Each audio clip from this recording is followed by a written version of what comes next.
नमस्कार, मी पूजा कारेकर पोटपूजामध्ये आपल्या सगळ्यांचं स्वागत करते। आज माझी मैत्रीण स्नेहा जोशी ही आपल्याला गोडा मसाला कसा करायचा ते दाखवणार आहे। चला तर मग बघूया। पूजा, आज आपण गोडा मसाला करणार आहोत। त्याचं साहित्य मी तुला दाखवते। तर त्याच्यासाठी आपल्याला लागणार आहेत धने। तर मी धने घेतले पाव किलो, 25 ग्रॅम जिरं घेतलं आहे। त्याच्यानंतर आपल्याला घ्यायचं आहे दगडफूल, ते 50 ग्रॅम घेतलंय।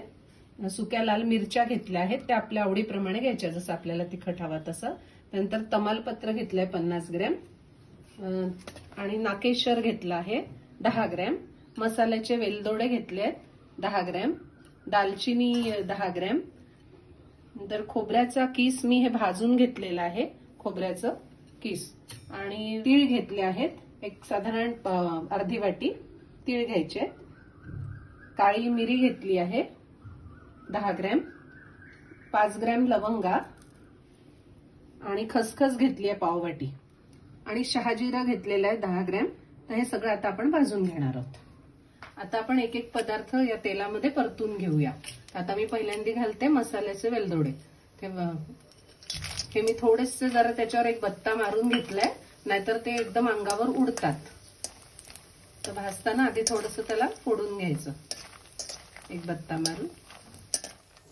आता दालचिनी घालते मी इथे, दालचिनी परतून घेऊ। आणि लवंगा घालते, जरा सांभाळून घालायचे, आपण एखाद्या वेळेला अंगावर उडतात। आता आपण या तेलामध्ये थोडं हिंग फुलवून घेऊया। आता आपण तमालपत्र घालूया।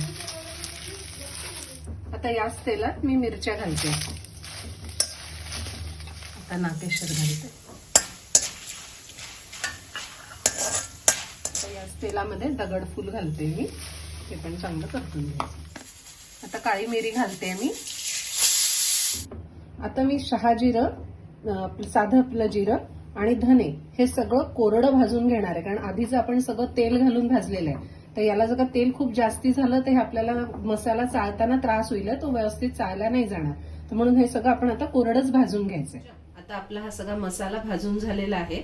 तर त्याआधी आपण हे भाजलेले खसखस, भाजलेलं खोबरं, सुकं खोबरं आणि भाजलेले तीळ हे तिन्ही वेगळं वेगळं मिक्सरच्या भांड्यातून काढून घेऊया, आणि त्यानंतर आपण हा मसाला बारीक करून घेऊ।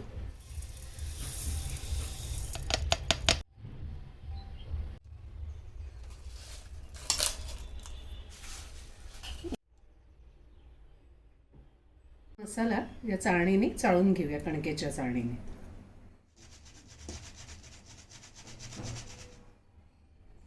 मी चाळताना याच्यामध्ये ही वाटी टाकलेली आहे, त्याच्यामुळे आपला मसाला लवकर चाळला जातो।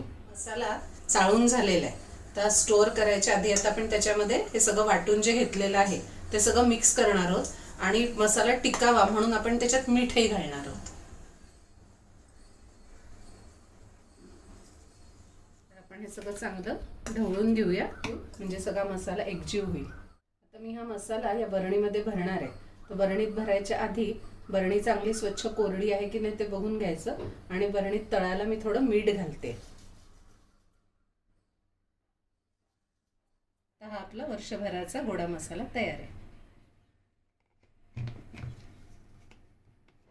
तुम्हाला ही गोड्या मसाल्याची रेसिपी कशी वाटली हे नक्की कमेंटमध्ये कळवा। लाईक करा, शेअर करा आणि सबस्क्राईब करा। आणि हो, मस्त खाण्याची घ्यायची असेल मजा तर बघत राहा पोटपूजा।